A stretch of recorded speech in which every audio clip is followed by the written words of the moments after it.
पत्नी की खौफ। एक बार की बात है, राजा अकबर और बीरबल दरबार में बैठे कुछ अहम मामलों पर चर्चा कर रहे थे। तभी बीरबल ने अकबर से कहा, मुझे लगता है कि ज्यादातर पुरुष अपनी पत्नी के गुलाम होते हैं और अपनी पत्नियों से डर कर रहते हैं। बीरबल की यह बात राजा को बिल्कुल भी पसंद न आई। उन्होंने इस बात का विरोध किया। इस पर बीरबल भी अपनी बात मनवाने पर अड़ गए। उन्होंने राजा से कहा कि वे अपनी बात को सिद्ध कर सकते हैं, मगर इसके लिए राजा को प्रजा के बीच एक आदेश जारी करवाना होगा। वो आदेश यह था कि जो भी पुरुष मानते हैं को वो सब अपनी पत्नी से डरते हैं, वो दरबार में एक मुर्गी जमा करेंगे और जो नहीं डरते, वो सही साबित होने पर महाराज उनको सम्मानित करेंगे। राजा बीरबल की इस बात पर तैयार हो गए।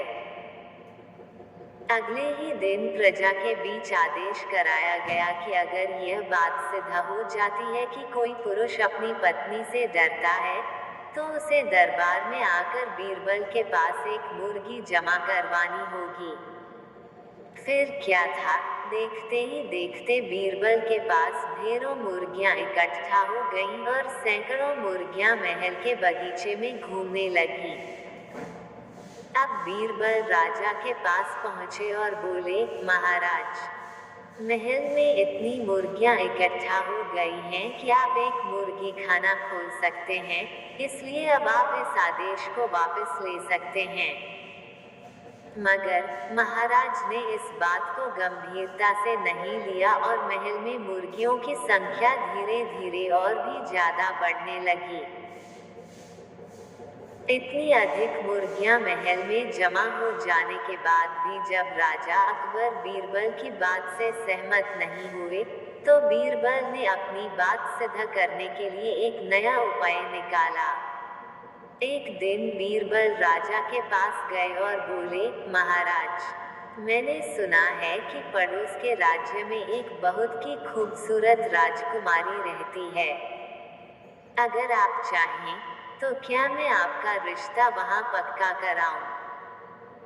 यह सुनते ही राजा चौंक उठे और बोले, बीरबल, तुम ये कैसी बातें कर रहे हो? महल में पहले से ही 2 महारानियां मौजूद हैं। अगर उन्हें इस बात की भनक भी लगी, तो मेरी खैर नहीं होगी।